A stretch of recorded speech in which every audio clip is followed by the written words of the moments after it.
இந்த பதிவில் உங்கள் முன் தோன்றும் நான் என்று மரணிப்பேன் என்று எனக்கு தெரியாது. ஆனால் நான் எங்கோ ஒரு மூலையில் என்னுடைய குடும்பத்துக்கு வேண்டி உழைச்சிக்கிட்டு இருக்கிறேன். அதே மாதிரி தான் இதை பார்க்குற ஒவ்வொரு மனிதரும். உங்களுக்கும் எனக்கும் எந்த வித்தியாசமும் இல்லை. உங்களுக்கு இரத்தம் வந்து வெள்ளையாகவும் எனக்கு கருப்பாகவும் ஓடுறதில்லை. வெளியே பார்க்குறதுக்கு குணநலங்களையோ செயல்பாடுகளையோ ஆட்கள் வேணால் வித்தியாசப்பட்டிருக்கலாம். ஆனால் எல்லாருமே நீங்களும் நானும் ஒன்று தான். நமக்கு பசி உணவுக்கு இருக்கலாம், பசி வாழ்வுக்கு இருக்கலாம், பசி தேவைக்கு இருக்கலாம். ஆனால் பசி பேராசைக்கு இருக்கக்கூடாது.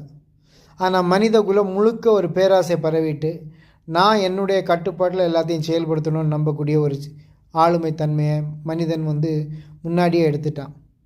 இப்போ ஒரு வீட்டில் பார்த்தோன்னா கணவன் மனைவிக்கு எனக்கு கீழே தான் கட்டுப்பாடோடு இருக்கணும்னு நினைக்கிறாங்க.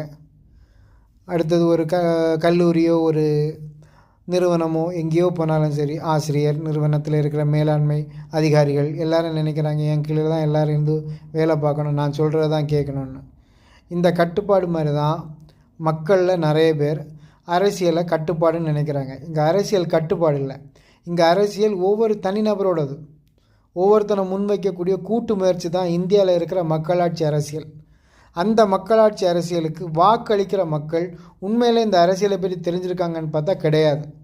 இவங்க அப்படி தெரியாதனால தான் இதுவரைக்கும் திராவிட கட்சிகள் எல்லாரையும் ஏமாற்றி இலவச பிச்சையை எல்லாருக்கும் கொடுத்து எல்லாரையும் கையேந்த வச்சுட்டு இந்த இலவச பிச்சையை மக்களும் வாங்கிக்கிட்டு ஏதோ எங்களுக்கு வாழ்க்கையில் இவ்வளவாவது கிடைச்சிது அப்படின்னு நம்ப வைக்கிற அளவுக்கு ஏமாந்தும் இருக்கிறாங்க.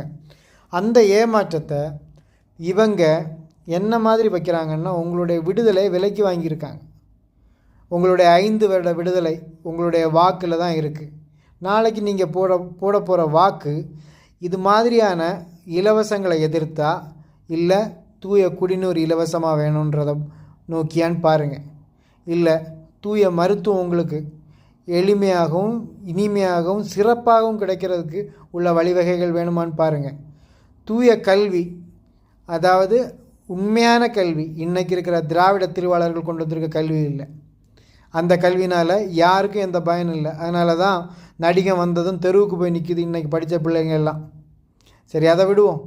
நாம் தமிழர் கட்சி வந்ததும் ஆட்சிக்கு இந்த இடத்துல இருக்கிற எல்லாத்தையும் அடிப்படையாக அப்படியே தொடச்சி தூர எறிஞ்சிக்கிட்டு புதிதாக கட்டமைக்க போகிறோம். அந்த கட்டமைப்பில் நீங்கள் நிம்மதியாக வாழுவீங்க. இல்லாமல் முட்டாள்களை நம்பி திருப்பி உங்களுடைய அதிகாரத்தை யார் கையிலையும் கொடுத்துக்கிட்டு பிச்சை எடுக்கிறது மாதிரி காத்து நிற்காதீங்க. வாழ்க்கையை மாற்றுங்க, வாழுங்க.